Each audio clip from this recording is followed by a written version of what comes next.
Welcome. In this module on atrial septal defects, we'll be going through the echocardiographic descriptions of all types of atrial septal defects. We know that about 80% of the atrial septal defects will be of the ostium secundum type. Around 10% will be primum defects, or in other words, partial AV canal defects. Close to another 10% will be the superior vena cava type of sinus venosus defects. There are very rare entities like coronary sinus type of atrial septal defects, which we will be describing later. This module will end with a discussion on patent foramen ovale and Luton-Basher syndrome. The commonest form of secundum atrial septal defect, are the most amenable for non-surgical interventions and hence generate increasing interest from all the cardiologists. When we talk about a secundum atrial septal defect in the context of device closure, we need to understand all the rims around the atrial septal defect. The rim that is closer to the superior vena cava will be this superior rim or the SVC rim. And diagonally opposite to that will be the inferior rim or inferior vena caval rim. The rim posteriorly between the superior and inferior vena cava will be called as the atrial margin or the pulmonary venous margin or the posterior margin. Anteriorly, the atrial septal defect will be associated to the aortic root anterosuperiorly and the tricuspid and the mitral annulus anteroinferiorly. So the anterosuperior rim will be called as the retroaortic rim and the anteroinferior rim will be called as the mitral or tricuspid rim.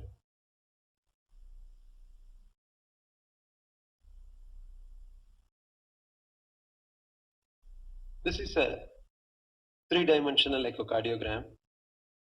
The advantage of three-dimensional echocardiogram is a good spatial relationship understanding on the volume rendered images. What we see on the left is a cartoon of the atrial septum.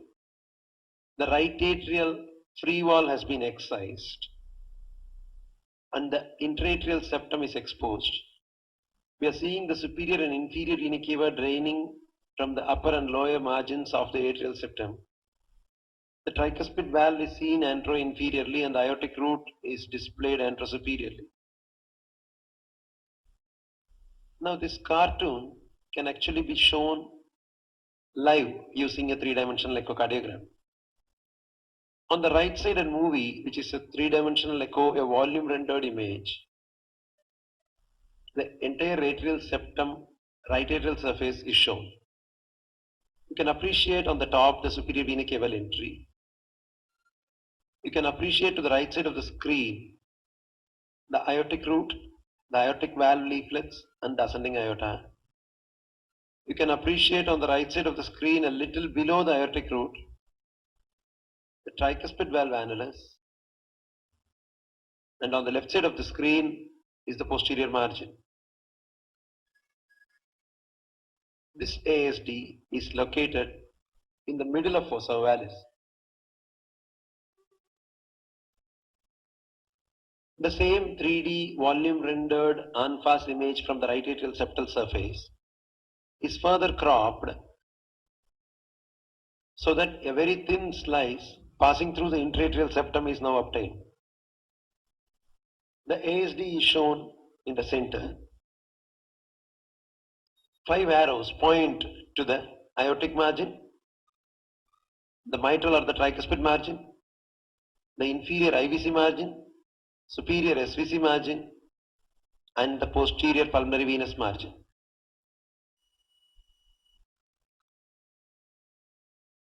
In this still frame from the previous movie, we can appreciate the ascending aorta, aortic root and the aortic valves, remnants of the tricuspid valve, which is shown in the anteroinferior margin, above and below the superior and the inferior margin, and posteriorly the atrial margin or the pulmonary venous margin.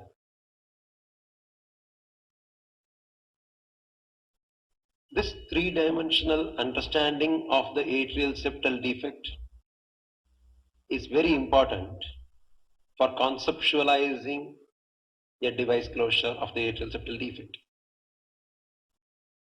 Another example of a secondum atrial septal defect is shown here. The right atrial view is seen en face. The entire right atrial free margin has been cropped out. We can appreciate the superior and the inferior vena cava above and below. The location of the aortic root is pointed out. The term TV indicates the region of the tricuspid valve. The septal tricuspid annulus is shown, and this will be the en face representation of an atrial septal defect from the right atrial surface.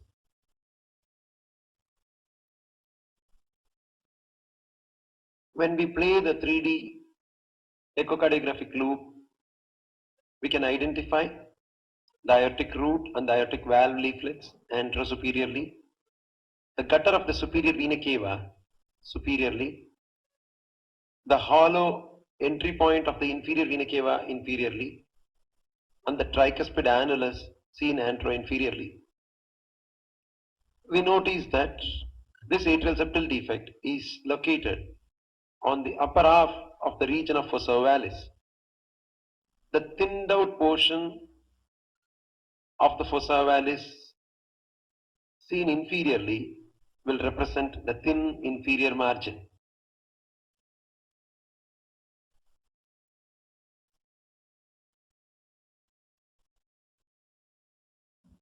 With this understanding of the cartoon of the atrial septum showing the atrial septal defect and the three-dimensional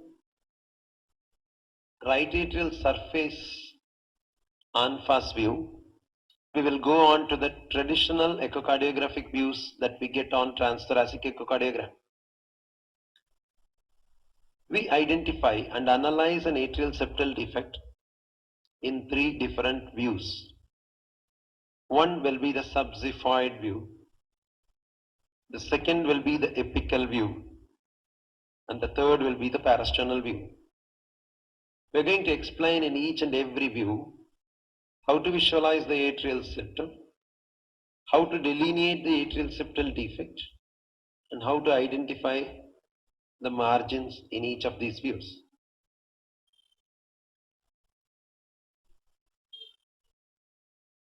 Once again, to summarize the margins, the retroaortic margin is defined as the anterosuperior margin. The atrioventricular valve or the mitral or the tricuspid margin is the anteroinferior margin. The inferior vena caval margin is the inferior margin. The superior vena caval margin is the superior margin. The pulmonary vein margin is the posterior margin. We will start with the analysis of an atrial septal defect from the apical view. When we view from the apex of the heart,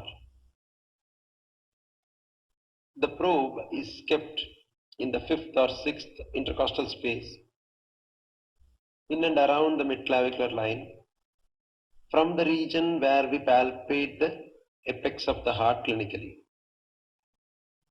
Here the probe is in the most anterior portion of the patient. So the margin that is going to be very, very close to the transducer is going to be the anterior and inferior margin. It is inferior because we are viewing the heart from the apex. The margin that is far away from the transducer is the diagonally opposite margin, which is the posterior-superior margin. On the cartoon that is seen on the right lower end of the screen, we have passed a cut from the apex of the heart all the way going through the ventricle and atria through the AV valves up to the posterior margin of the heart, we can identify that the transducer B will cut the atrial septal defect in its middle, and the margin that is closer to the transducer will be the margin that is related to the mitral and tricuspid valve. This is, in other words, the antero-inferior margin. The other margin that will be cut farther away from the transducer will be the posterior-superior diagonally opposite rim.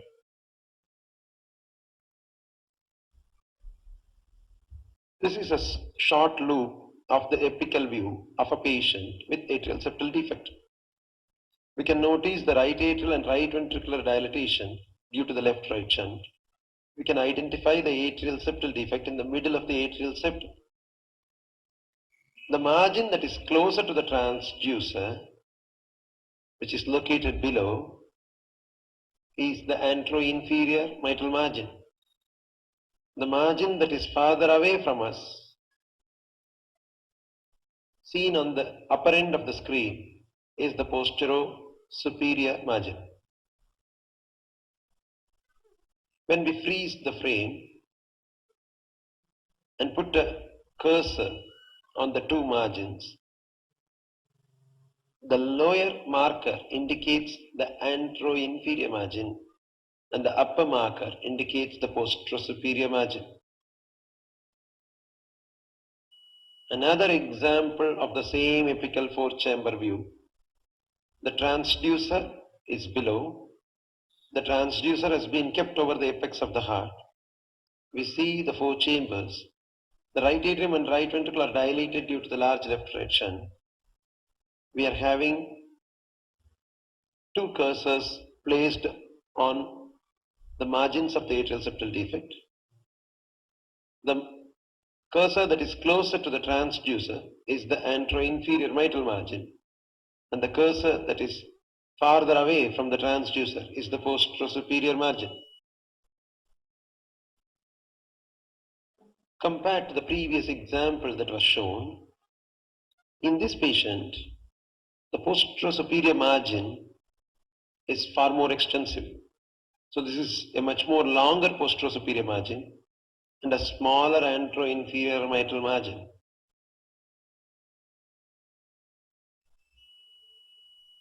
Many examples of the apical view are shown now in series to reinforce the concept of antero-inferior and posterior-superior margins. In this last example of apical four-chamber view that is shown, we can virtually identify that there is no antero-inferior margin at all. The diagonally opposite posterior-superior margin is very well developed.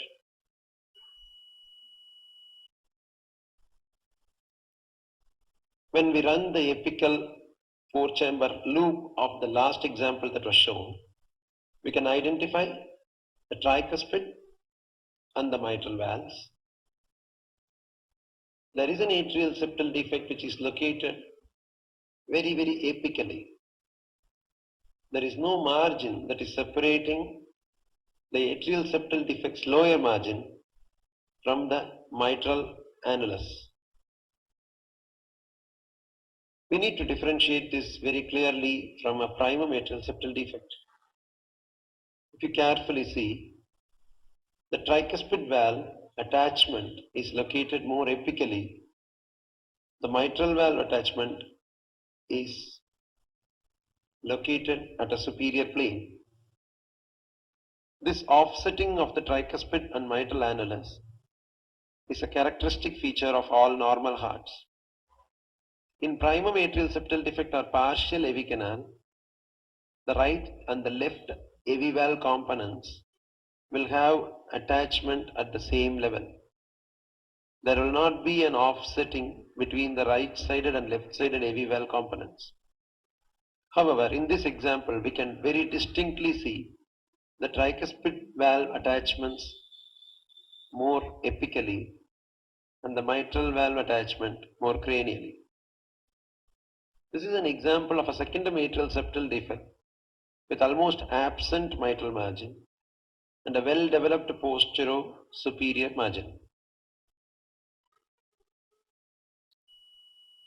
This absence of mitral margin or the anteroinferior margin can be better understood when we do a transesophageal echocardiogram and get a three-dimensional volume loop. This is a 3D echocardiogram, a view from the left atrial roof. We can appreciate a large atrial septal defect with a thin posterior-superior margin that is displayed. On the right side of the screen is the tricuspid valve, and the partially shown on the left side is the mitral valve. The aortic root is displayed anteriorly. We can appreciate that the second atrial septal defect, which is very large, has no margin of tissue from the region of the atrioventricular valves. So this is a complete absence of mitral margin. The tricuspid valve is better appreciated as a three-leaflet structure when the leaflets close during systole. We can appreciate the bluish tinge of the tricuspid valve leaflets when the leaflets close. From the apical view, now we move on to the next view, the parasternal short axis view. In the previous apical view, we were trying to take a section of the heart from the apex, that is, from below the heart. So we were cutting the anteroinferior and the posterior-superior margin. However, on a parasternal short axis view, as shown in the cartoon on the right lower end of the screen, the atrial septum is going to be sectioned in an opposite plane. So the transducer beam will be hitting the ascending aorta, followed by that the anterosuperior retroaortic rim, followed by that will be the posterior-inferior margin. And so what will be seen closer to the transducer will be the anterosuperior margin, and what is seen farther away from the transducer will be the posterior-inferior margin. In this parasternal short axis small movie, we can appreciate the aortic root in the center with a tri-leaflet aortic valve. We can see the left atrium posteriorly and the right atrium posteriorly and to the left end of the screen. A large atrial septal defect is shown. The margin of the atrial septal defect, which is closer to the aortic root and closer to the transducer, is the anterosuperior margin. In this example, the anterosuperior retroaortic margin is virtually absent. There is a well-developed posterior-inferior margin that is seen at the other end of the screen. When we freeze the frame, we can appreciate that the two cursors are placed on the anterosuperior retroaortic margin and posterior-inferior margin. Another example of a same parasternal short axis view, we can appreciate the left atrium behind the aortic root, the dilated right atrium and the right ventricle. A large atrial septal defect is shown. In contrast to the previous example where there was no retroaortic rim, here there is a good well-formed retroaortic rim. So there is a well-formed anterosuperior margin. However, the posterior-inferior margin is defective, is deficient.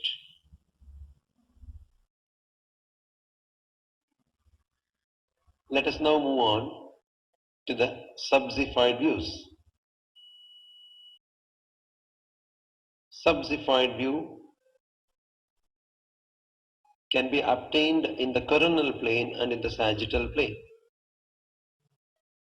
When we say that subxiphoid cut in coronal plane, we mean the marker of the transducer is placed towards the left side of the patient.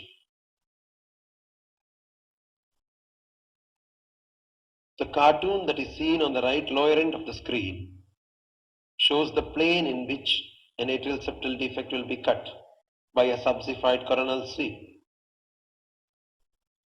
The echocardiographic image shown on the top shows the anterior and the posterior margin on the right side and left side of the image respectively.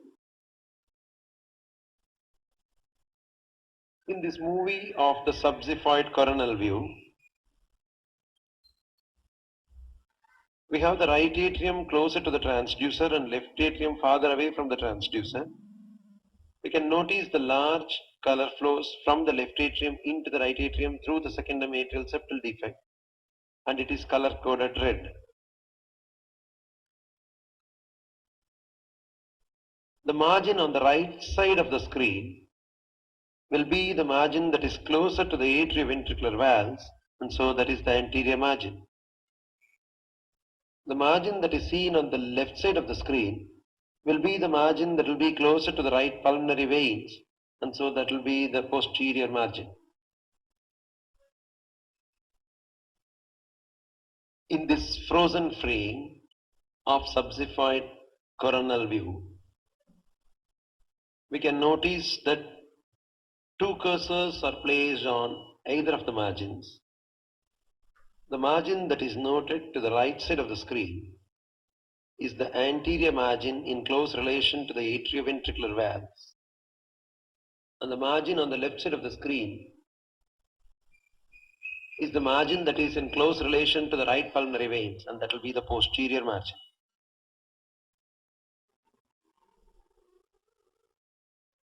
After a subsified imaging by keeping the transducer in a coronal plane, now we go on to subsified imaging by keeping the transducer in a sagittal plane.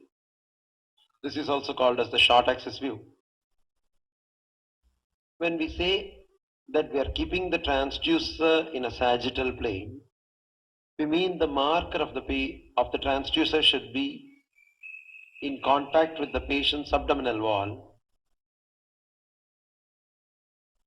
and in this plane we will be cutting the atrial septum as shown in the picture seen on the right lower end of the screen.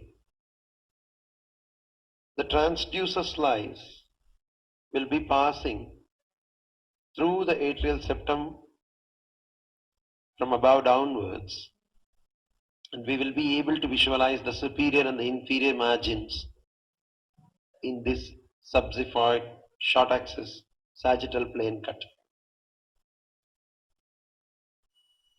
This is a subsified short axis view.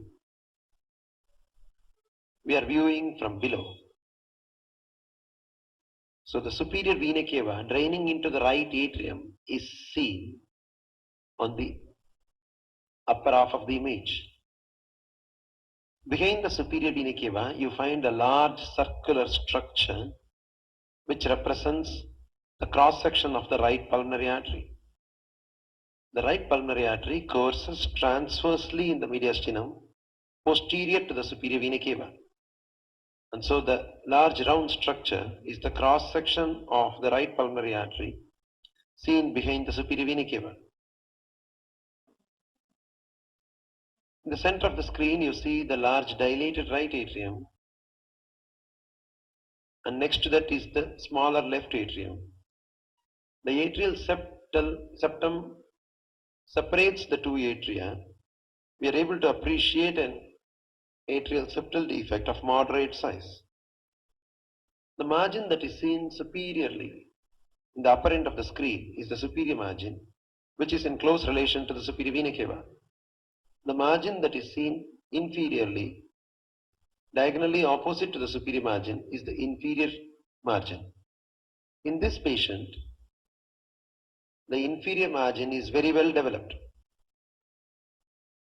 We can notice a small stub of tissue in the dilated right atrium at the lower end of the screen, and that is the Eustachian valve. Eustachian valve is a structure that is seen on the anterior lip of the inferior vena cavo-atrial junction.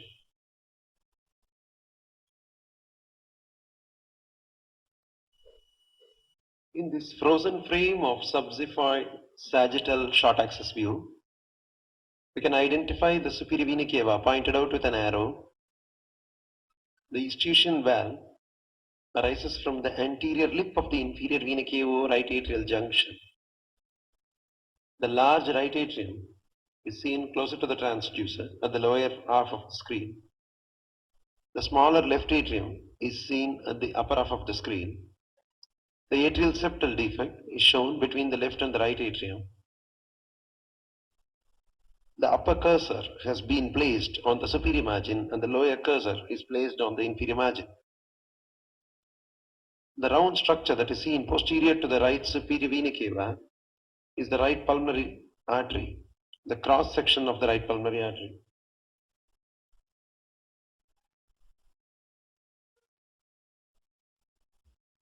This is a subxiphoid short axis view, a small movie clip of a patient with a large atrial septal defect. We can notice the large right superior vena cava entering the right atrium, a very large atrial septal defect. There is a margin that is seen superiorly, which will represent the superior vena cava or the superior margin. Posterior to the superior vena cava is the cross section of the right pulmonary artery. There is no inferior vena cava IVC margin at all. We can notice the inferior vena cava and a short stump of an eustachian valve that is arising from the anterior lip of the inferior vena cava right atrial junction. We should not mistake the small lip of the eustachian valve as a portion of the atrial septal margin. The atrial septal plane is posterior to the plane of inferior vena cava right atrial junction. Eustachian valve is attached to the anterior lip of the inferior vena cava right atrial junction.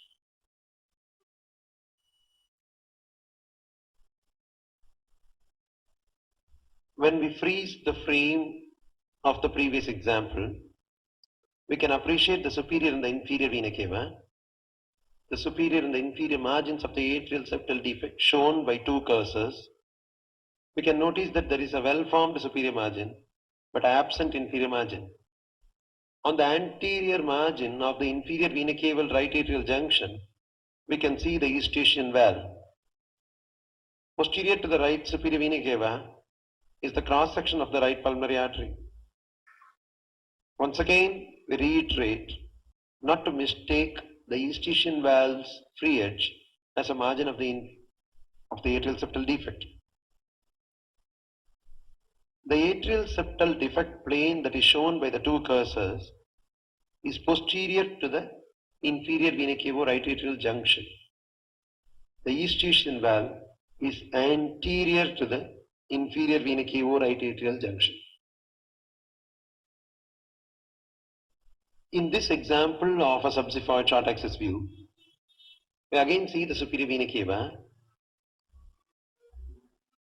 In the inferior margin of this atrial septal defect is very thin, aneurysmal and floppy. This will be described as thin, floppy inferior margin.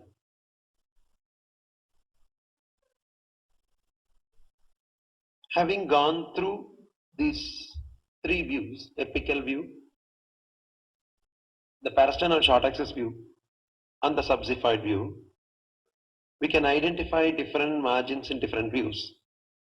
When we view from the apical four-chamber view, we can see the antero-inferior mitral margin, and diagonally opposite to that will be the postero-superior margin. When we view from the parasternal short axis, we see the antero-superior retroaortic margin and the diagonally opposite postero-inferior margin. When we view from the subxiphoid sagittal view, we view the superior or the superior vena cava margin or the inferior or the IVC margin. On a subxiphoid coronal plane, we'll be viewing the anterior and the posterior margins.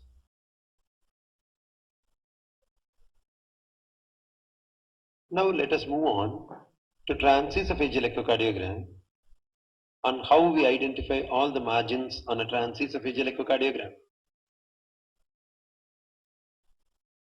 The transesophageal echo probe is advanced to around 25 to 30 millimeters from the incisor teeth, and in this location will be behind the plane of the atria. When we say a 0-degree cut, it's a horizontal slicing of the heart, and so the probe plane will be going on a horizontal plane. When we rotate the transducer plane to 90 degree, we will be making a vertical slice of the heart, which will pass through the superior and inferior vena cava, and so is also called as the bicaval view. Between the 0 degree and 90 degree will be around 45 degrees, which will be cutting the atrial septum from the anterosuperior plane to the postero-inferior plane. When we move the transducer much beyond 90 degree to a plane around 120 to 130 degrees, we will be cutting the atrial septum in a plane along the mitral and tricuspid margin and the postero-superior plane. The cartoon that is described on the right lower end of the screen will show the various planes in which we are cutting in different views of transesophageal echocardiogram. We need to understand the planes on which we are cutting in each of the angles very clearly for identifying the respective margins of the atrial septal defect. Let us start with the 0-degree plane of transesophageal echocardiogram. On the left side of the screen is the cartoon of a heart, a cartoon of the transesophageal echo probe, and we show on which plane we are going to cut the atrial septum. The cut goes horizontally. It's going to cut on the anterior and the posterior margins. So when we see the image on the right side of the screen, whatever is displayed is the anterior margin and the posterior margin.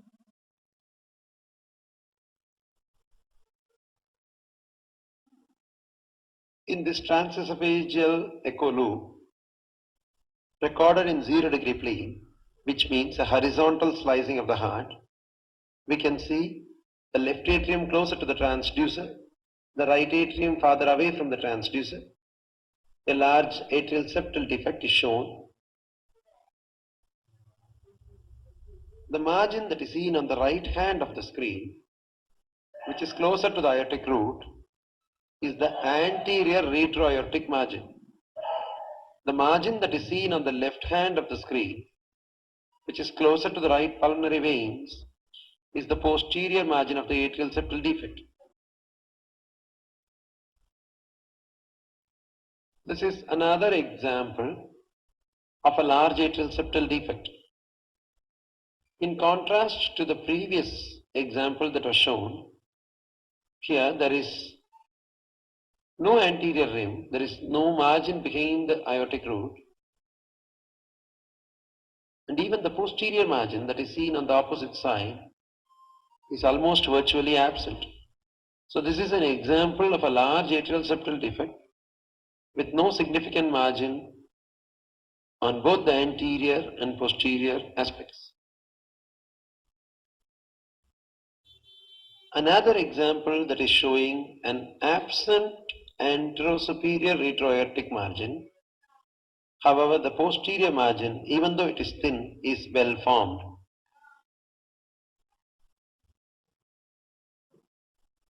A still frame of a transesophageal echocardiogram in 0-degree plane showing total absence of the posterior margin.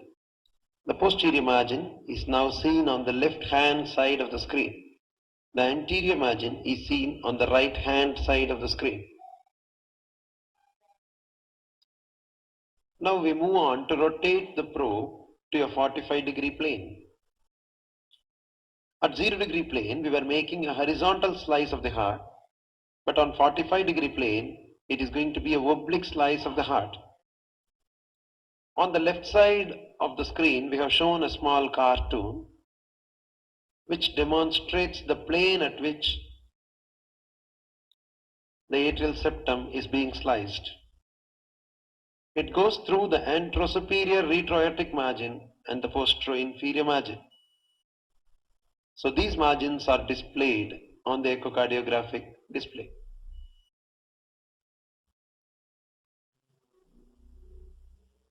This is a view of an atrial septal defect seen in around 45 to 50-degree view. We can appreciate the atrial septal defect. The margin that is seen on the right hand of the screen is the anterosuperior margin, and the long margin that is seen on the posterior-inferior portion of the atrial septum is displayed on the left hand of the screen. We can also appreciate the inferior vena cava draining into the right atrium. The margins that are displayed at a 45-degree view will represent the anterosuperior and the posterior-inferior margins.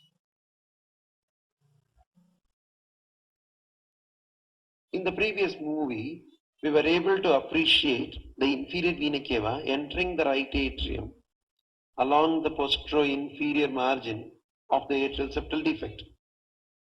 When we pull up the transducer to an upper plane in the esophagus, we will be able to appreciate the aortic root and the ascending aorta, and we can notice that the retroaortic margin in this patient is almost absent, but there is a fairly well formed posterior margin.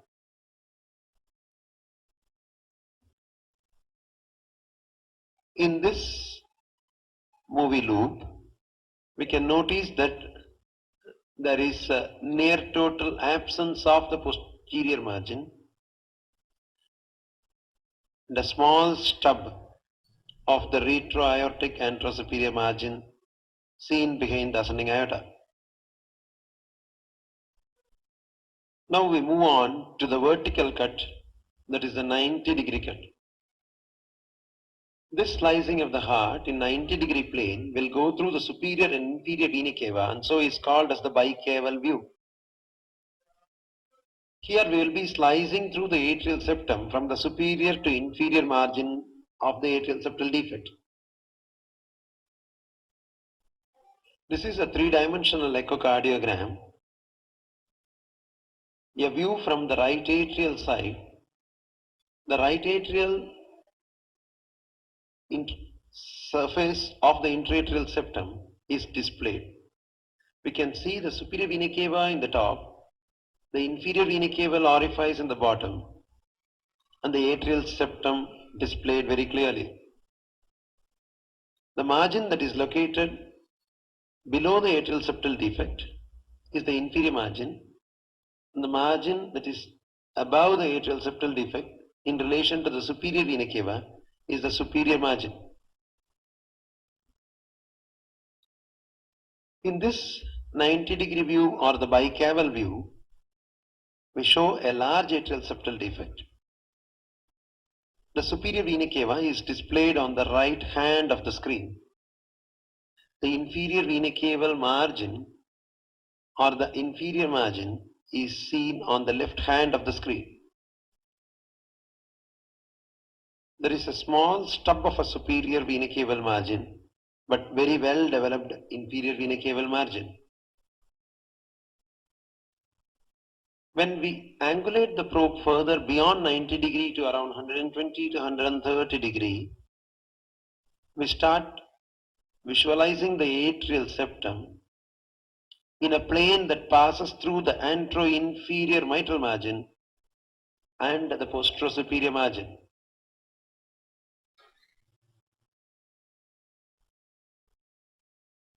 This display of the atrial septal defect in 120 degree shows that the slice will be passing through the antero-inferior AV valve margin and the posterior-superior margin. Very close to posterior-superior margin will be the entry point of the right upper pulmonary vein into the left atrium. We are able to appreciate the right upper pulmonary vein entering the left atrium in the right hand of the screen. So at around 120 degrees, we will be getting the posterior-superior margin on the right hand of the screen and the antero-inferior margin on the left hand of the screen. When we freeze the frame in about 120 degrees, we can appreciate the posterior-superior and antero-inferior margins, which are shown with annotation. We can notice that the antero-inferior margin is in very close relation to the tricuspid valve, and the posterior-superior margin is in close relation to the right upper pulmonary vein.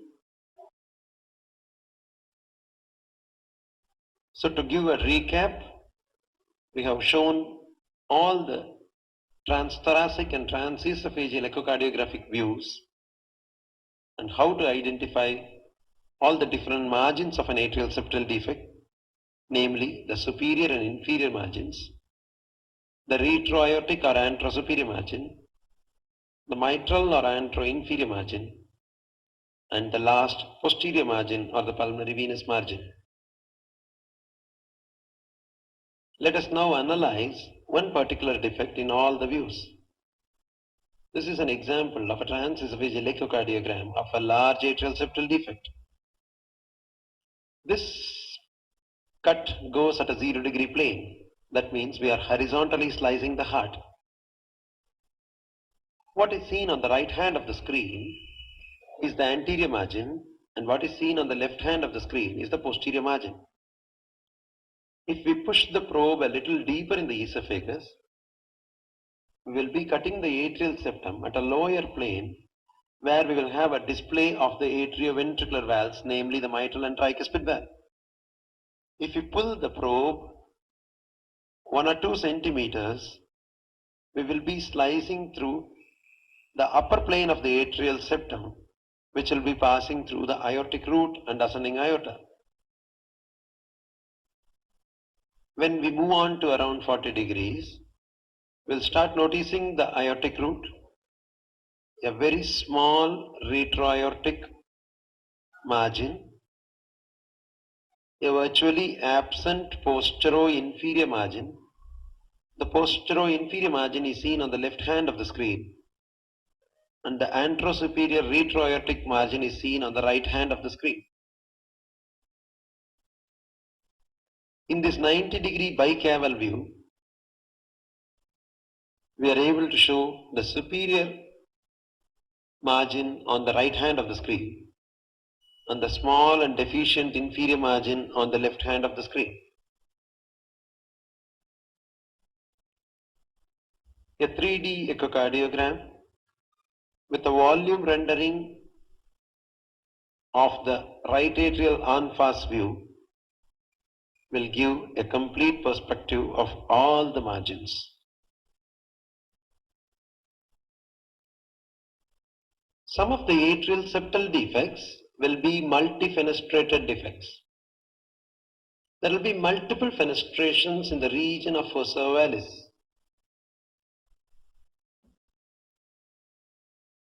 On a subxiphoid sagittal view with color flow imaging, we are able to appreciate multiple color jets from the left atrium into the right atrium through this multifenestrated atrial septal defect. In this color compare mode, we can appreciate at least 4 different color jets from the left atrium into the right atrium. This will be called as a multifenestrated atrial septal defect. While evaluating a multifenestrated atrial septal defect for the purposes of planning an intervention with a cribriform ASD device, we need to measure the entire length and width of the fenestrated atrial septum.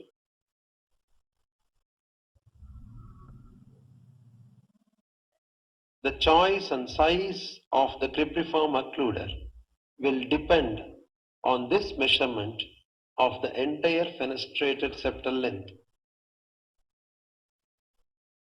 We need to differentiate between multifenestrated atrial septal defect, which means multiple small fenestrations, from multiple large atrial septal defects. This is an example of multiple large atrial septal defect. There is one large anterosuperior atrial septal defect seen at the upper half of the screen and one moderate sized posterior-inferior defect seen on the lower half of the screen. There are two large color jets that come from the left atrium into the right atrium. When we measure the two atrial septal defects, the larger anterosuperior defect measures about 19 mm and the moderate sized posterior-inferior defect measures about 6 mm. These two defects are separated by a margin which is more than 6 mm. Usually these defects are not amenable for closure with a single device and will need multiple devices. Let us see another example of an patient with multiple atrial septal defects. In this transesophageal echo on 0-degree horizontal plane, we are able to appreciate a large secondum atrial septal defect with absent retroaortic margin and fairly well-formed posterior margin. When we do a color Doppler interrogation of the same patient, we can notice that at the left-hand end of the screen, a very small additional posterior defect. So there is a large retroaortic atrial septal defect in this patient, along with a very small defect on the posterior margin of the intraatrial septum. This is another example of a transesophageal echo. In 90-degree bicaval view, there are two defects shown. There is one larger superior defect and one smaller inferior defect. There is a small rim of tissue that separates these two defects, and the rim of the tissue is less than 4 mm. On this bicaval view, we clearly appreciate the larger superior defect and the smaller inferior defect with a small strand of structure that separates the two. So these are defects that are located one below the other. When we visualize the same two defects on a three-dimensional echo and view the atrial septum from the left atrium, we visualize the large superior defect on the right hand of the screen and the smaller inferior defect on the left hand of the screen, with a small bridge of tissue that is running between the two defects. Usually these defects can be closed with a single device through the superior larger defect. When we do three-dimensional echocardiogram, we can't measure the atrial septal defect by placing cursors. We need to use the image grid. In this image grid, each of the dots are separated by 5 mm each. So the superior defect measures roughly 20 mm in its largest dimension, and the inferior defect measures roughly 8 to 9 mm in its largest dimension. Sometimes there can be more than two defects. Each of the defects may be individually be large and so they cannot be called as multifenestrated atrial septal defects. We can notice in this color Doppler interrogation that there are at least 3 jets of flows across the intraatrial septum, and each one of the defect is anatomically looking significant. When we view the same on 3-dimensional echocardiogram from the left atrial surface, we are able to appreciate 2 large defects within the fossa ovalis and a third defect located immediately above the limbus of fossa ovalis on the right hand of the screen.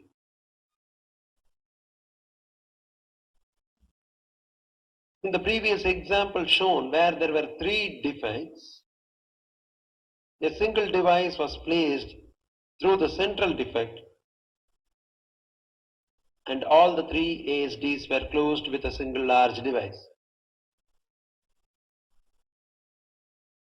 While analyzing a patient with multiple atrial ostium secundum defects, we need to answer the following questions. Are the defects close to each other, and the bridging strands of atrial septum that are seen between the defects very thin? If that is the case, usually they can be closed with a single occluder device. If they are far apart from each other, what is the extent of separation? If they are separated by more than 6 to 7 millimeters, often they will require 2 devices.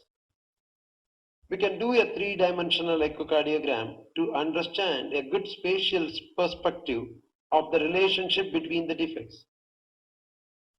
If there is a very small additional defect, we need to analyze it whether we can leave the ASD without any intervention. The small additional defect will lead to a very small left-right shunt and so can be left behind. We need to identify, is it a multifenestrated sieve-like atrial septum, in which case all the individual defects will be very small, but the cumulative shunt will be much more due to multiple defects. When multiple atrial septal defects are located at a fair distance from each other, if the separating margin is more than 6 to 7 millimeters, then they will need more than one device to close them.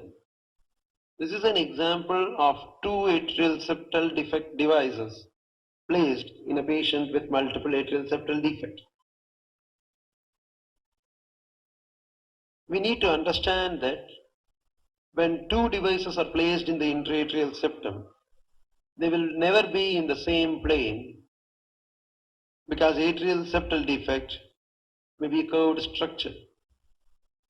So during the echocardiographic evaluation of a patient who had multiple devices, we will notice some angulations between the 2 devices, and this is common. In this apical 4-chamber view, we can notice that the 2 devices are at 2 different planes with an angulation between the 2 devices. An interventional closure of an atrial septal defect will depend on all the following echocardiographic features: the location of the defect, the number of the defects, the margins of the defect, the size of the defect in relation to the size of the patient,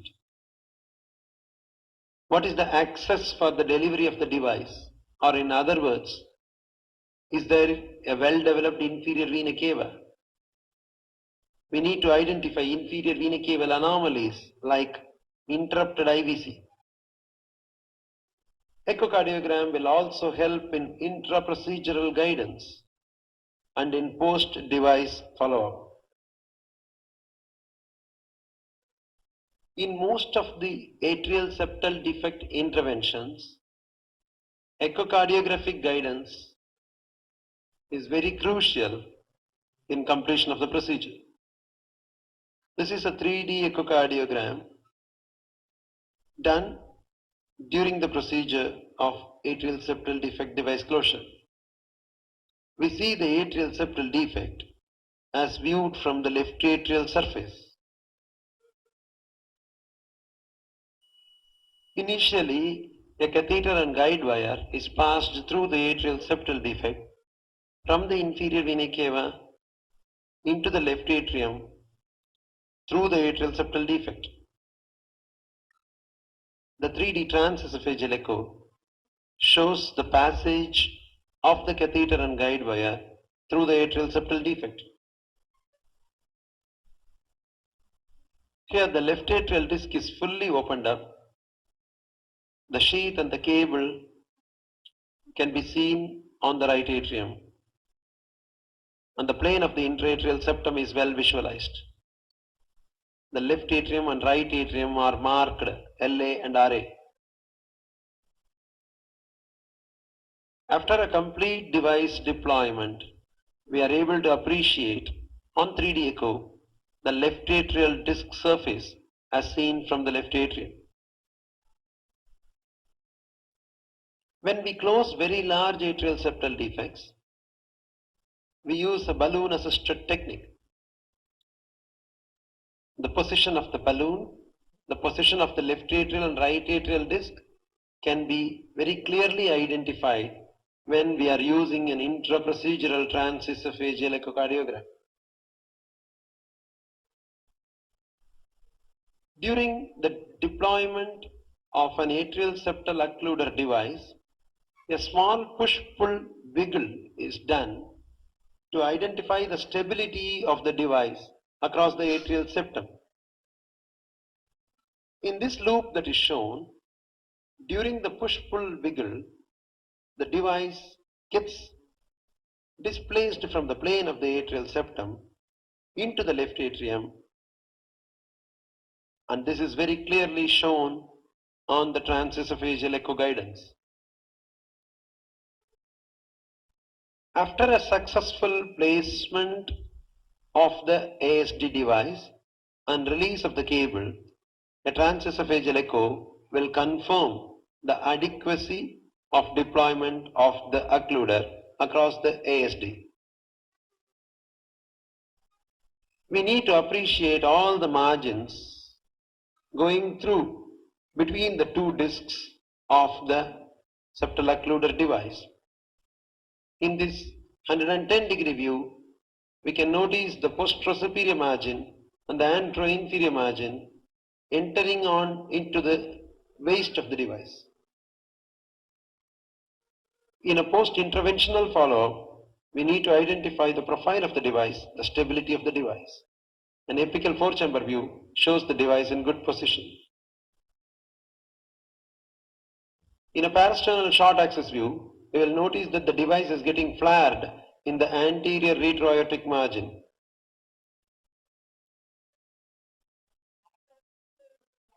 In the post-device deployment echocardiogram, we need to identify if there is any effusions. The presence of a significant effusion will mean possibility of a device erosion causing pericardial effusion. However, we need to know that there is an acute shrinkage of the heart, a reduction in the right atrial and right ventricle cavity immediately after an ASD device closure. The pericardial cavity, which was stretched previously by the cardiac enlargement, will lag behind the reduction in the size of the heart. And so this may cause a translucency or echolucency around the heart and does not always indicate an effusion due to a cardiac erosion by the device. A very unstable device may get embolized, and this is an example of an embolization of the atrial septal defect occluder into the right ventricle. The right ventricle is dilated due to the large shunt through the atrial septal defect, and the device is seen in the right ventricular cavity. We can notice on color Doppler echocardiogram that there is no restriction to tricuspid or pulmonary blood flows caused by this embolized device. In this apical four-chamber view, the embolized device is seen in the RV cavity.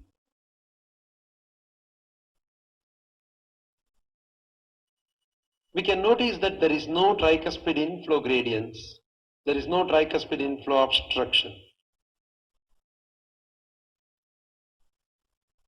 Sometimes the atrial septal defect occluder devices are fenestrated. This fenestration is done to allow a pop-off of blood flow from one of the atrium to the other atrium. In patients who are having high pulmonary vascular resistance, when they are exercising, there may be an elevation of the pulmonary artery pressure and resultant elevation of the right atrial pressure. In these patients, placing a fenestration in the occluder device will help right to left flows, thereby maintaining the cardiac output of the patient. Similarly, in older patients who are having elevated left ventricular end diastolic pressures due to small non-compliant left ventricle or significant diastolic dysfunction of the left ventricle, leaving behind a small fenestration in the atrial septal defect device will result in a pop-off for the left atrium by causing a left-right shunt. This is an example of a patient who had high pulmonary vascular resistance, where a small fenestration was placed through the device. We can see the color flow through the device in the middle of the device. As a continuation from secondum atrial septal defect, we will look at some examples of patent foramen ovale. Patent foramen ovale may be associated with an atrial septal aneurysm. Atrial septal aneurysm is defined as an excursion of the atrial septum more than 15 millimeters. The base of the aneurysm should be more than 10 millimeters. Whenever a patent foramen ovale is associated with an atrial septal aneurysm, there is a high risk of thromboembolism.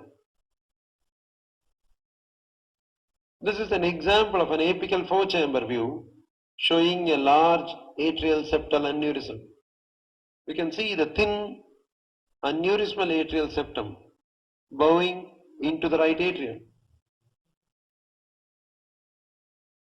When we look at the color flows through this atrial septal aneurysm, we can appreciate that there is a color flow through the thin portions of the atrial septal aneurysm, and we are able to see the left-right color flows. On measuring the base of the atrial septal aneurysm, we find that the base is about 18 millimeters. The excursion of atrial septal aneurysm is considered significant when it is more than 15 millimeter. Here the excursion is almost 17 millimeter. Let us analyze the same atrial septal aneurysm on a transesophageal echocardiogram. We can see the thin aneurysmal part of the atrial septal aneurysm bowing into the right atrium most of the time, but transiently there is a flip of this atrial septal aneurysm towards the left atrium. So there is a bidirectional movement of the floppy membrane of this atrial septal aneurysm. When we look at the color flows through this atrial septal aneurysm, we identify at least 3-4 jets of small blue color from the left atrium into the right atrium. When the patient is made to perform a Valsalva maneuver, we identify that the atrial septal aneurysm, which was originally bowing into the right atrium, bows into the left atrium and there is a free bidirectional movement of this atrial septal aneurysmal flap. When we do an agitated saline contrast injection through one of the systemic veins, we can appreciate a good filling of the saline contrast on the right atrium and right ventricle, and a small spillover of the contrast through the foramen ovale into the left atrium. These patients who have patent foramen ovale, atrial septal aneurysm, with a right to left shunt of agitated saline contrast are at a higher risk of developing thromboembolic events and can stand a chance for paradoxical embolism. After this extensive description of secondum atrial septal defect and foramen ovale, we will now move on to sinus venosus defects. Sinus venosus defects are grouped as superior type of sinus venosus defects, which is also called SVC type of ASD. This is caused by unroofing of the right upper pulmonary vein.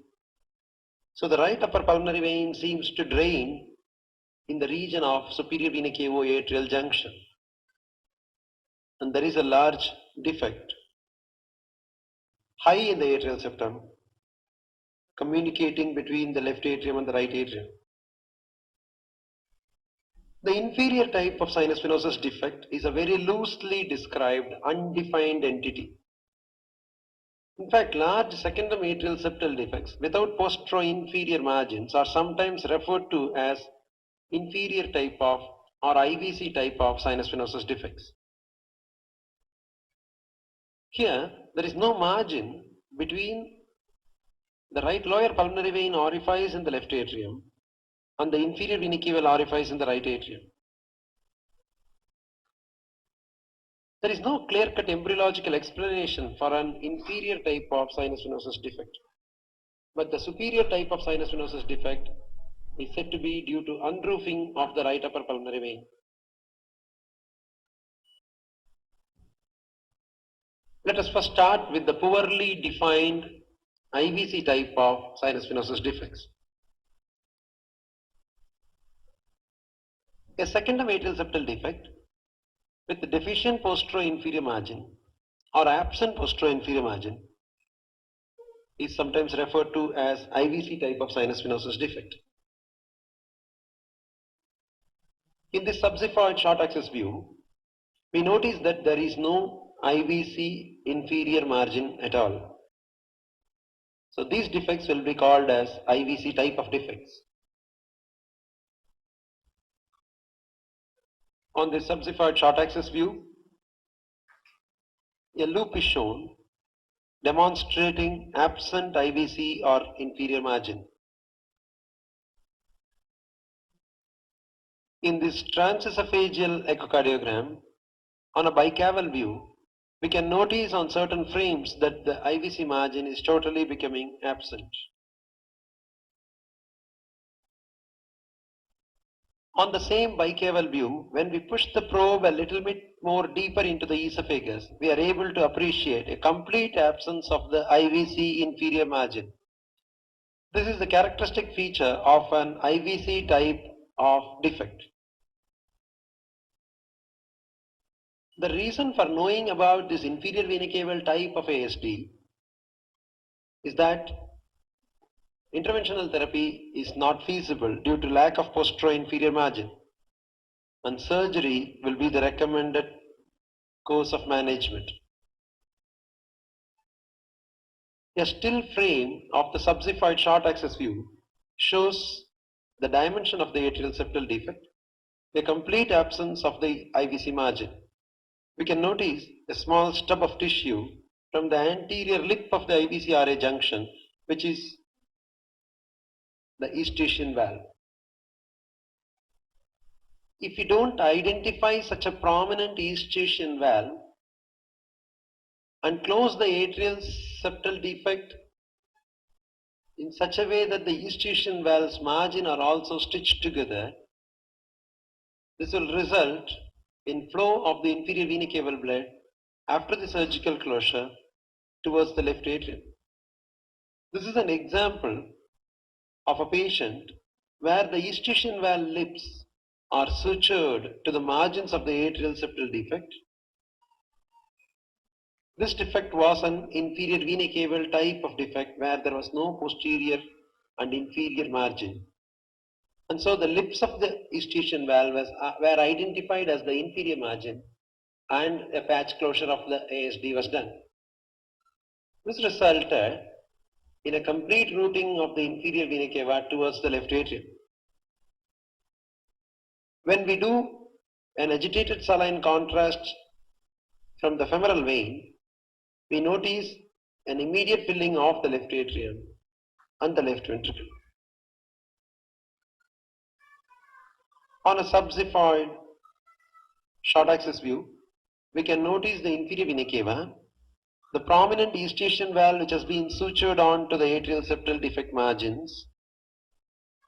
The ASD patch is routing the IVC blood entirely towards the posterior left atrium. When the saline contrast injection is done from the femoral vein, we see the filling of the inferior vena cava and subsequent filling of the left atrium. On a subxiphoid coronal view, we are able to appreciate an earlier filling of the left atrium when agitated saline is injected from the femoral vein. During the surgery, the eustachian valve margins have been stitched as a part of the ASD patch, and so this results in flow of the blood from the inferior vena cava towards the left atrium. We can see a small residual defect with a bidirectional flow between the left atrium and the right atrium. On a subxiphoid short axis view, we can see the inferior vena cava continuing towards the posterior left atrium as a result of this wrong surgical patching. On a color flow mapping, we can notice the color flows of blood from the inferior vena cava entering the left atrium. This is another example of a similar patching of the ASD to the eustachian valve's margins. We can notice on this bicaval view of transesophageal echocardiogram, the entire inferior vena cava has been directed towards the left atrium. The atrial septal defect patch that has been placed surgically is attached to the eustachian valve which comes off from the anterior lip of the IVC-RA junction. Let us now move on to the superior vena caval type of ASDs or SVC type of sinus venosus ASD. These are more common than the IVC type of sinus venosus defect. On a subxiphoid short axis view, we are able to appreciate a defect in the atrial septum very close to the SVC-RA junction. We can see that the superior vena cava straddles the atrial septal defect. This is the characteristic feature of an SVC type of ASD. When we look at the color flows from the superior vena cava towards the right atrium, we can notice that there is a color flow from the left atrium to right atrium through the SVC type of sinus venosus defect, and the superior vena cava is straddling the ASD. In this still frame, we can notice the straddling of the SVC-RA junction over the atrial septal defect. This is the characteristic feature of a SVC type of sinus venosus ASD. This is an example of a three-dimensional transesophageal echocardiogram. We are viewing from above, and the superior vena caval orifice is shown in the center of the image. We can notice that the entire right upper pulmonary vein is draining into the lateral wall of the superior vena cava. An abnormal drainage of the right upper pulmonary vein into the SVC-RA junction is almost always seen in all patients with SVC type of sinus venosus defects. The repair of a SVC type of ASD is done by re-roofing the right upper pulmonary vein by patching across the atrial septal defect. Very often, following a surgical repair of the superior vena cava type of ASD, there will be a mild flow turbulence of blood flow from the superior vena cava into the right atrium. In this subxiphoid sagittal view, we can notice that there is a flow turbulence of blood flow from the right superior vena cava into the right atrium. This is due to a mild narrowing of the superior vena cava atrial junction. When we interrogate the flow gradients across this superior vena cava right atrial junction, we find a mean gradient of around 6 millimeters of mercury. This turbulence is quite common after surgical repair of SVC type of ASDs. If an atrial septal defect located in the most superior portion of the septum is not correctly identified as a sinus venosus ASD, sometimes the entire superior vena caval origin may be identified as the ASD and patch closed. In one of the patients who had a sinus venosus ASD, a patching was done in such a way that the superior vena cava got routed into the left atrium. Following the surgical repair, when an agitated saline contrast injection was made in the arm vein, the superior vena cava flow into the left atrium was seen. This is a long axis view from transesophageal echocardiogram showing the superior vena cava wrongly connected into the left atrium. There is also a small residual atrial septal defect. Since the superior vena cava now has been routed into the left atrium, the right upper pulmonary vein, which was originally draining in the lateral wall of the right superior vena cava, is also now draining into the left atrium. On a transesophageal echocardiogram in 0-degree view, we identify that the whole of the superior vena cava now connected towards the left atrium. The region of the right upper pulmonary vein, which was draining into the lateral wall of right superior vena cava, the right upper pulmonary venous blood also goes into the left atrium. Let's go on to one of the very rare types of atrial septal defect. This is coronary sinus ASD. This is also called as Raghib's ASD. There is an unroofing of the coronary sinus. This leads to flow of blood from the left atrium into the coronary sinus, and which then allows the left atrial blood to be shunted into the right atrium. Anatomically, this ASD will be located in the region of coronary sinus ostium, and the coronary sinus ostium will be dilated. It is very often associated with persistence of left superior vena cava. In this subxiphoid short axis view, we identify an atrial septal defect in the most posterior and inferior portion of the atrial septum. This is the region where the coronary sinus ostium will normally be found. We can notice that there is a flow convergence of the blood from left atrium through this atrial septal defect into the right atrium. On a subxiphoid coronal view, we can identify the dilated coronary sinus and the flow from the coronary sinus into the right atrium. We can also notice that the left atrial blood enters the coronary sinus through the unroofed portion of the coronary sinus, thereby causing a flow from the left atrium into the coronary sinus and subsequently into the right atrium. On an apical four-chamber view, we notice the dilatation of the right atrium and right ventricle due to the left right shunt through the ASD. On a posterior sweep, we can identify the dilated coronary sinus as well. When we look at the suprasternal view, we are able to see a persistence of left superior vena cava.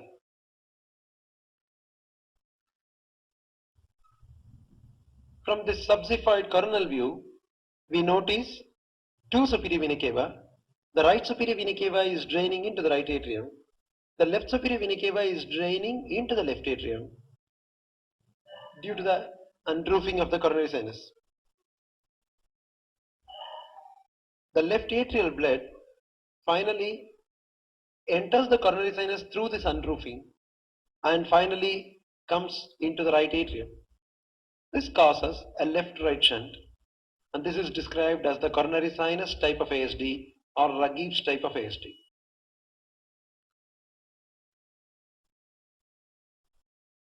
In this still frame of the subsiphoid coronal view, we can clearly see the red flows from the right superior vena cava into the right atrium and the left superior vena cava into the left atrial cavity. In this another still frame, the left superior vena cava flow into the left atrium is even seen far better. In this three-dimensional echocardiogram, the right atrial anterior free wall has been cropped off. We are able to see the right superior vena cava entering the right atrium. We are seeing the intraatrial septal surface through the right atrium. We can identify the tricuspid valve. There is a large atrial septal defect in the posterior-inferior portion of the atrial septum in the region of coronary sinus. It actually represents a dilated coronary sinus ostium. This is the coronary sinus ASD. This is one of the causes for systemic desaturation in a patient with atrial septal defect. The persistence of the left superior vena cava into the left atrium through the unroofed coronary sinus results in desaturated blood from the left superior vena cava entering the left atrium and causing an aortic desaturation.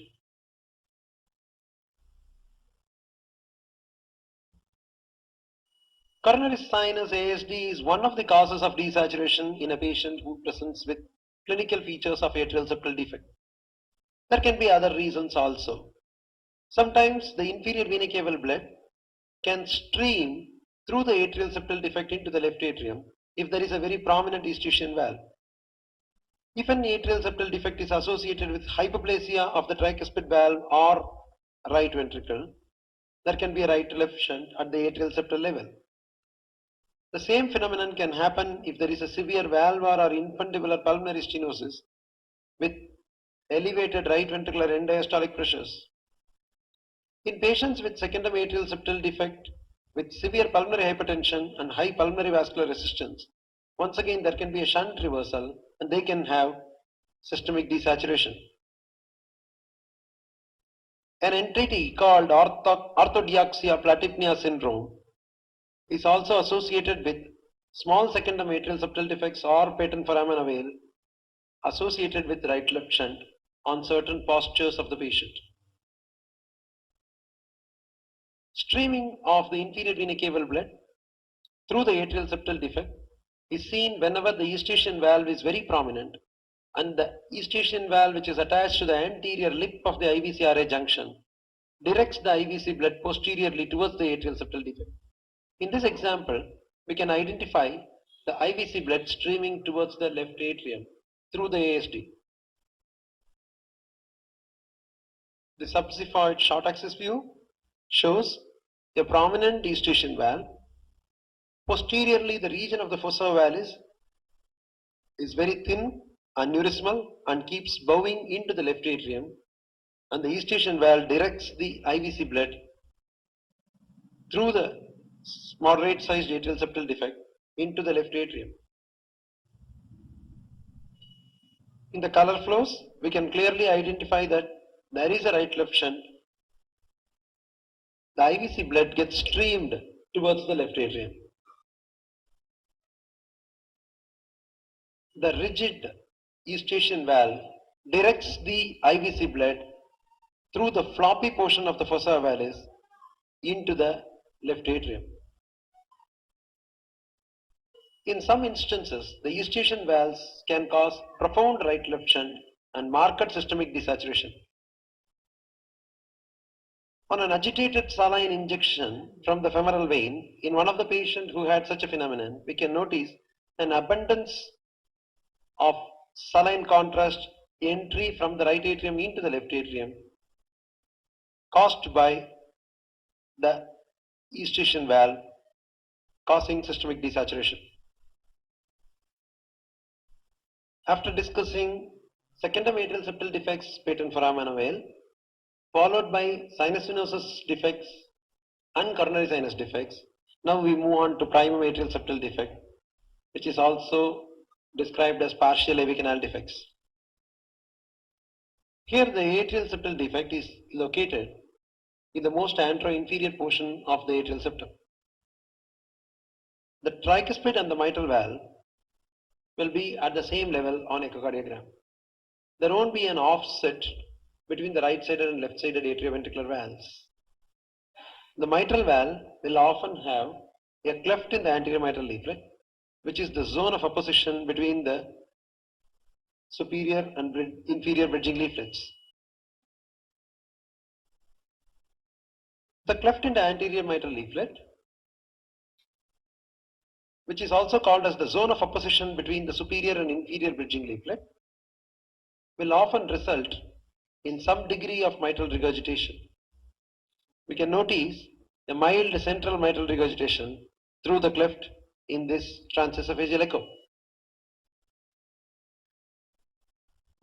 The mitral regurgitation in a cleft arises from the thick rolled edges along the zone of opposition. A three-dimensional echocardiogram helps to identify a cleft of the anterior mitral leaflet very well. This is a view from the roof of the left atrium. We are seeing the atrial surface of the mitral valve. We identify here that the mitral valve is actually a three-leaflet structure. What is seen on the left side of the screen is the left mural leaflet. What is seen on the right side of the screen is the superior and the inferior bridging leaflet. We can identify the aorta, which is displaced far more anteriorly. The cleft is directed towards the ventricular septal. When we freeze the frame in the 3D echo, we can identify the cleft very well. The arrow points to the region of the cleft. The cleft in a partial AV canal is directed towards the ventricular septum. Because of the cleft, the mitral valve looks like a three-leaflet structure. When we view the cleft from the ventricular surface, we can identify that the cleft is clearly directed towards the interventricular septum. The IVS refers to the interventricular septum. The cavity of the left ventricle is shown on the right side of the screen, and the cavity of the right ventricle is shown on the left side of the screen. It is important to recognize the cleft of anterior mitral leaflet in association with partial AV canal defects. Here, the cleft is directed towards the interventricular septum. There can be some patients who have a cleft in the anterior mitral leaflet unassociated with partial AV canal defect. They are referred as isolated clefts of the anterior mitral leaflet.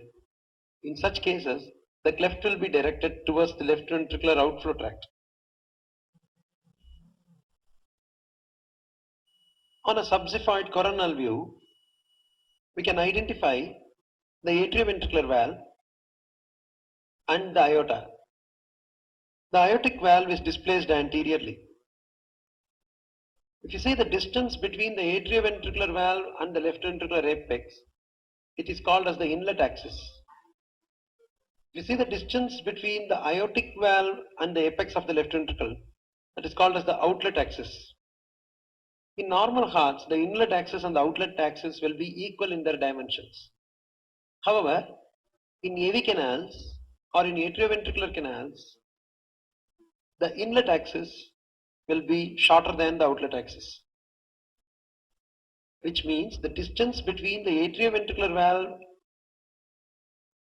and the apex of the left ventricle is shorter than the distance between the aortic annulus and the left ventricular apex.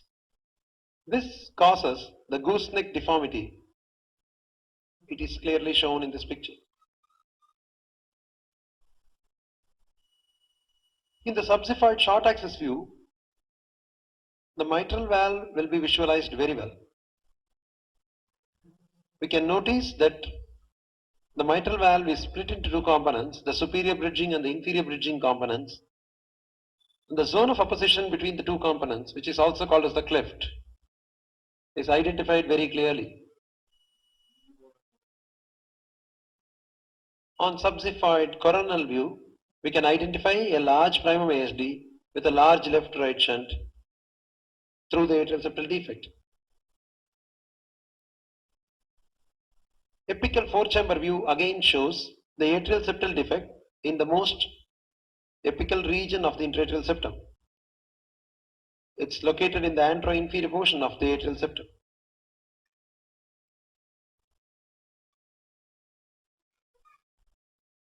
There are multiple caudal attachments that come from the cleft of the anterior mitral leaflet, which will be the zone of opposition between the superior and inferior bridging leaflets. These chordae will get attached to the interventricular septum, and if these attachments are complete, there won't be any ventricular septal defect, and this caudal attachment with each left ventricular systole can bow and bulge into the right ventricular inflow tract. This is called as the tricuspid pouch. In this apical view, we can identify the thin caudal attachments from the mitral valve getting attached to the interventricular septum and bowing into the right ventricular inflow with each systole. There is also a trivial tricuspid regurgitation. Short axis views are the best place to identify the cleft. In this magnified view on a parasternal short axis, we can identify the mitral valve. The anterior mitral leaflet is split into two components. The gap between the two components is the cleft of the anterior mitral leaflet. On a parasternal short axis view, when we do a color Doppler interrogation, we often identify that the mitral regurgitation is through this zone of opposition between the superior and inferior bridging leaflet, or in other words, through the cleft of the anterior mitral leaflet. The free edges of the cleft of anterior mitral leaflet often gets thickened and rolled with advancing age, and most of the clefts will be associated with some degree of mitral regurgitation. Surgical correction of a primum atrial septal defect is done by a pericardial patch sutured around the margins of the atrial septal defect. Some patients with primum atrial septal defect can also have an additional secondum atrial septal defect. In this apical four-chamber view, we identify a large primum ASD and a moderate sized secondum atrial septal defect as well. After a discussion on primum atrial septal defect, let us move on to common atrium and single atrium. We need to identify what is a common atrium and what is a single atrium. The common atrium is an extension of a partial AV canal defect. The AV valve is common, though well divided into two AV valve rings. So it is always associated with the cleft of the anterior mitral leaflet, and the ECG will show a left axis deviation which is typical for any partial AV canal defect. Single atrium is essentially a very large secondum atrial septal defect. The atrioventricular valves are normal. The mitral valve will not have any cleft. ECG will show either a normal axis or a right axis, as in any other case of a secondum atrial septal defect. Since the atrial septum is largely absent in both these conditions, there will be some admixture at the atrial level, and so there will be some systemic desaturation in these patients.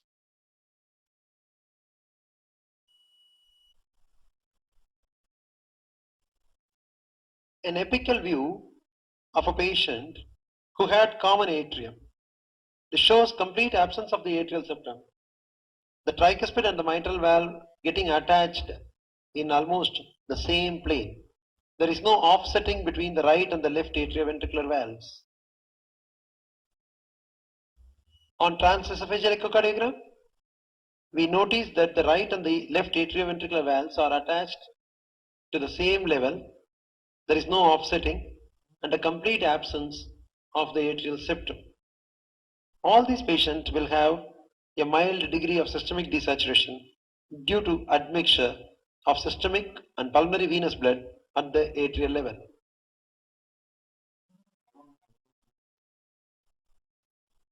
All patients with common atrium will have a cleft of the anterior mitral leaflet, and this cleft can result in varying degrees of mitral regurgitation. Common atrium is commonly associated with Ellis-Van Creveld syndrome, which is also called chondroectodermal dysplasia.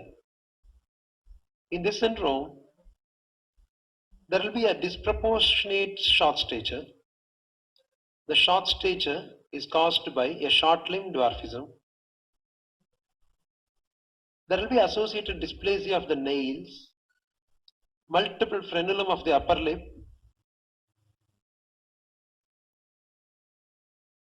the trunk will be well developed, but the long bones will be shortened. They also will have postaxial polydactyly of both the upper limbs and lower limbs.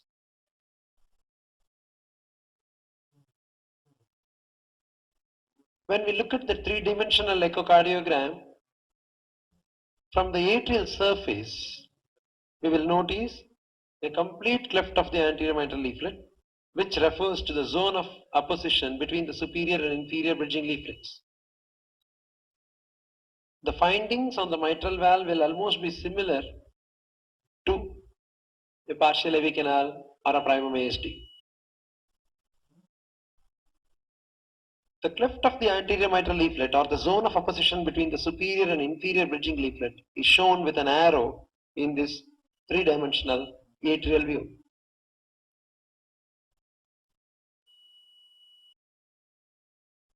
Lutem-Bascher syndrome refers to a secondum atrial septal defect associated with rheumatic mitral valve disease. The mitral valve lesion, which may either be mitral stenosis or mitral regurgitation or a combination, increases the left atrial shunt and causes severe pulmonary arterial hypertension and marked right atrial and right ventricular enlargement. This is a still frame of an apical view of a patient with Lutem-Bascher syndrome. We can notice that the mitral annulus is mildly dilated.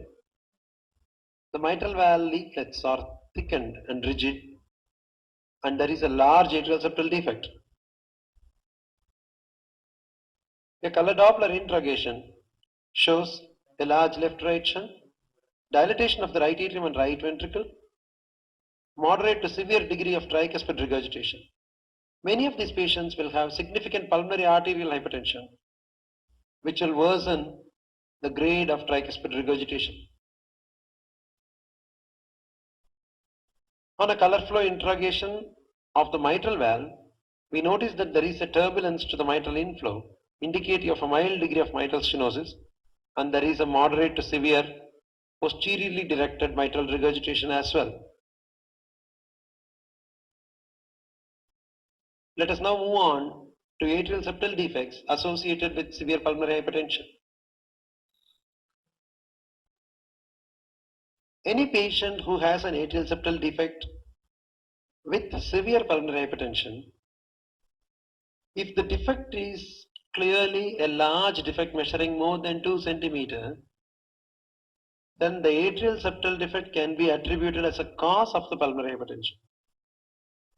However, if the patient is having severe pulmonary hypertension and the size of the atrial septal defect is much less than 20 millimeters or 2 centimeters, the shunt through that defect would not have been severe enough to cause flow-dependent pulmonary hypertension. In these patients, it is presumed that they are all idiopathic pulmonary hypertension with an associated secondum atrial septal defect. We need to have a large atrial septal defect measuring more than 2 centimeters to cause significant pulmonary hypertension due to the shunt.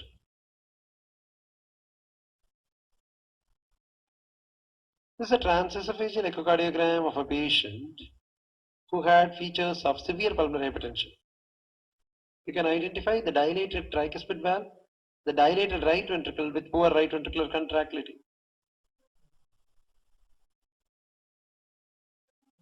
The anteroinferior margin of the atrial septal defect is very thin, aneurysmal, and has got a bidirectional movement into both the atria. An interrogation of the tricuspid regurgitation jet from apical 4-chamber view shows a predicted RV systolic pressure of 95 millimeters of mercury added to the right atrial pressure. This is indicative of very severe pulmonary arterial hypertension.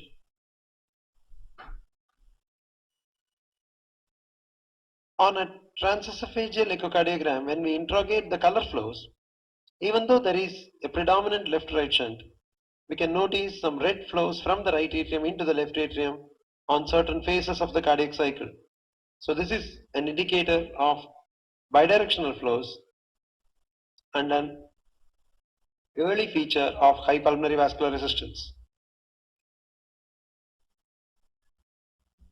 In this module of echocardiographic evaluation of atrial septal defect, we started off with secondum atrial septal defect. We went through identification of all the margins of the secondum atrial septal defect in different transthoracic and transesophageal views. Had a brief discussion on patent foramen ovale and atrial septal aneurysm with right to left shunt during certain phases of cardiac cycle. We then moved on to the sinus venosus ASD, described what is a superior vena cava type of defect and what is an inferior vena cava type of defect.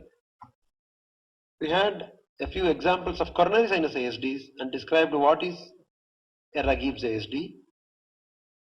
Then we moved on to primum atrial septal defects, single atrium and common atrium,